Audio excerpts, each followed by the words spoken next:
जमात इस्लामी के ज़रिए और दूसरे अपने ज़रिए और लोगों के ज़रिए, और जो ये कर सकते थे लोगों की करते थे। और वकील की या किसी की भी ऐसे केसेस में जिनकी कोई पुरसाने हाल नहीं था, उनके पास फाइनेंशियली वीक थे या कोई मदद नहीं करता था, उन केसेस में भी ये बहुत मदद करते थे और किसी को बताते नहीं थे। अगर जिसकी मदद की उसी ने आकर बता दिया। सबसे बड़ी बात ये थी कि ये ढिंढोरा नहीं पीटते थे। और आज मुझे इस चीज़ का बहुत एहसास हुआ कि लॉकडाउन से पहले मुझे घर पे बुला के और डांट के मुझे 5 जोड़ी कपड़े दिए थे। और लोगों को कानूनी इमदाद फराहम कराने में उन्होंने जो कोशिशें की, जो मेहनतें की, और उसमें जो उनकी जो खुलूस था वो दिखता था। दोस्तों, मैं अभी शाहीन बाग कब्रिस्तान में हूँ और यहाँ जो आप हज़ारों लोग देख रहे हैं, ये वो लोग हैं जो अनवर भाई को उनके आखिरी सफ़र पर रवाना करने के लिए यहाँ आए हुए हैं। यकीन करना मुश्किल हो रहा है, मगर ये सच है कि जिस अनवर भाई को कुछ दिनों पहले तक हम लोग अपनी आँखों के सामने देख रहे थे, उनसे आए दिन नमाज के दौरान या फिर कहीं और मुलाकात हो जाया करती थी, वो अब हमारे बीच नहीं रहे।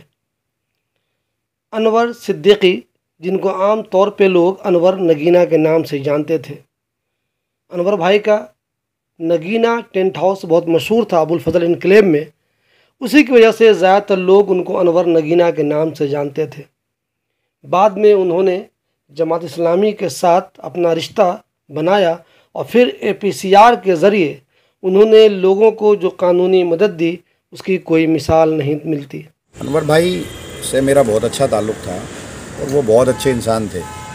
हमेशा गरीबों की, मज़लूमों की वो हिमायत में रहते थे और बहुत सारे केसेस में जो मज़लूम थे, जो जेलों में बंद हैं, उनके लिए इन्होंने बड़ा काम किया। लिंचिंग के मसले पे बड़ा ये एक्टिव रहे और अपने जान माल की परवाह किए बगैर बेखौफ ये लोगों की मदद करते थे। और ऐसे केस में जहाँ लोग डरते हैं उनमें भी ये मदद किया करते थे, जमात इस्लामी के ज़रिए और दूसरे अपने ज़रिए और लोगों के ज़रिए, और जो ये कर सकते थे लोगों की करते थे। और वकील की या किसी की भी ऐसे केसेस में जिनकी कोई पुरसाने हाल नहीं था, उनके पास फाइनेंशियली वीक थे या कोई मदद नहीं करता था, उन केसेस में भी ये बहुत मदद करते थे और किसी को बताते नहीं थे। अगर जिसकी मदद की उसी ने आकर बता दिया। सबसे बड़ी बात ये थी कि ये ढिंढोरा नहीं पीटते थे। तो अगर जिसकी मदद की उसने खुद आकर बता दिया तो इनके कामों के बारे में पता लगता था। जब इंसान दुनिया से चला जाता है तो उसकी अच्छाइयाँ सामने आती हैं। तो आज इनकी बेपनाह अच्छाइयाँ हैं, बेपनाह खूबियाँ हैं, जो आज बेपनाह खूबियों के मालिक थे आज हमारे बीच में नहीं। तो इनके लिए दुआ करें सब। अनवर भाई अब हमारे बीच नहीं रहे। इस तरह अचानक वो हम सब से बिछड़ जाएंगे, इसका किसी को अंदाज़ा भी नहीं था।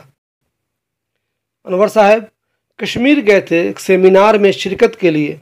कश्मीर में वज़ू के दौरान वो फिसल गए और झील के अंदर चले गए।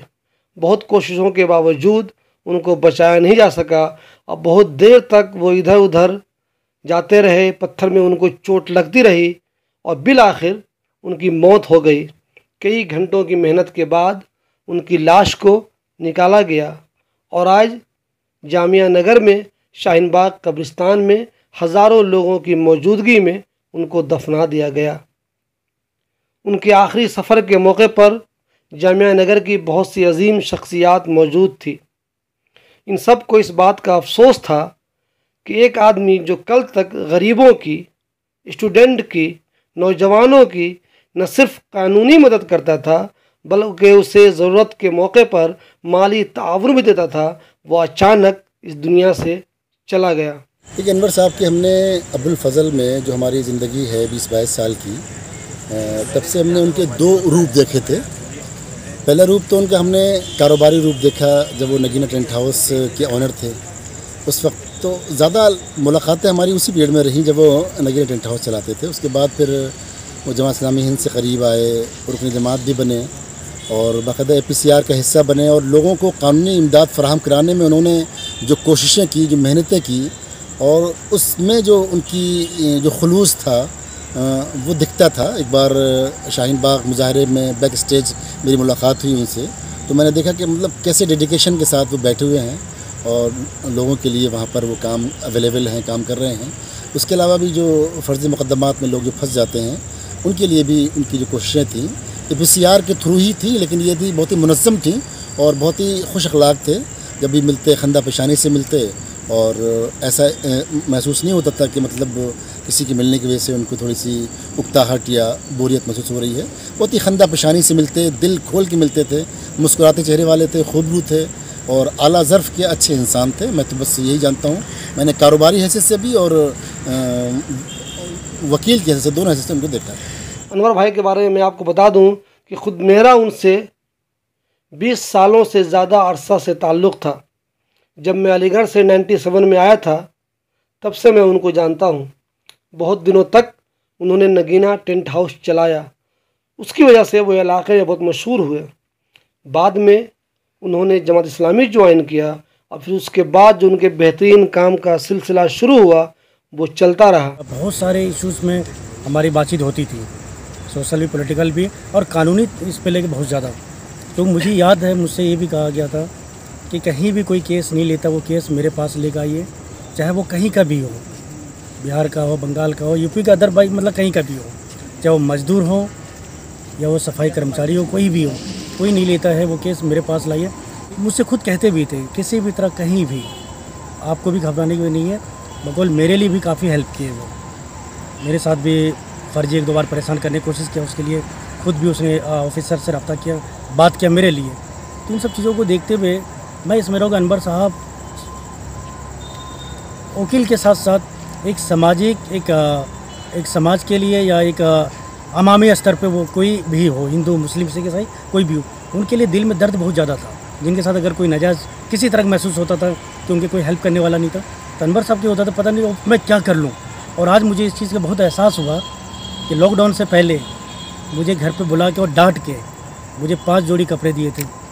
मुझे इस बात की बहुत आज एहसास हो रही है कि ऐसे भी हमारे बीच में थे, हमारे बड़े भाई के जैसे थे वो। थिंक कोई गलतियाँ भी होती थी सोशल मीडिया के माध्यम से, कहीं भी कुछ भी लिख दिया, कुछ ऐसे गलत हुए, बुला के डांटते थे, नहीं ये लाइन सही नहीं है। शाहीन बाग में जब CAA और NRC का प्रोटेस्ट चल रहा था, उस दौरान भी वो लोगों को काफ़ी मदद कर रहे थे। न सिर्फ दिल्ली में बल्कि दिल्ली से बाहर भी उन्होंने बहुत से लोगों को कानूनी मदद दी। ख़ास तौर पे उन लोगों को वो कानूनी मदद ज़रूर देते थे जो गरीब थे, जिनकी पहुंच कानून तक नहीं थी। ऐसे लोगों को वो ख़ास तौर पर मदद करते थे। वो न सिर्फ लोगों को कानूनी मदद देते थे बल्कि बहुत से मौक़े पर उन्होंने लोगों को माली ताउन भी दिया। जो लोग उनके साथ उठते बैठते थे वो भी कहते हैं कि अनवर भाई जैसा दूसरा मिलना आसान नहीं है।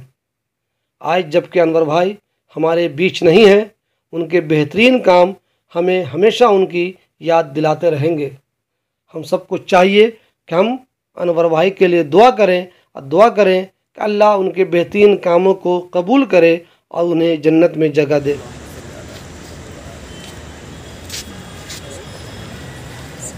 मेरी तो अल्लाह से ये दुआ है कि अल्लाह ताला इनको जन्नतुल फिरदौस में आला से आला मुकाम दे, और हम इनके लिए सिर्फ दुआ कर सकते हैं। तो तमाम लोगों से मेरी रिक्वेस्ट है, दरख्वास्त है कि बहुत अच्छे इंसान थे और दीनदार और मिली जहन के आदमी थे। तो इनके लिए सब दुआ करें कि अल्लाह इनकी मग़फ़िरत फरमाए।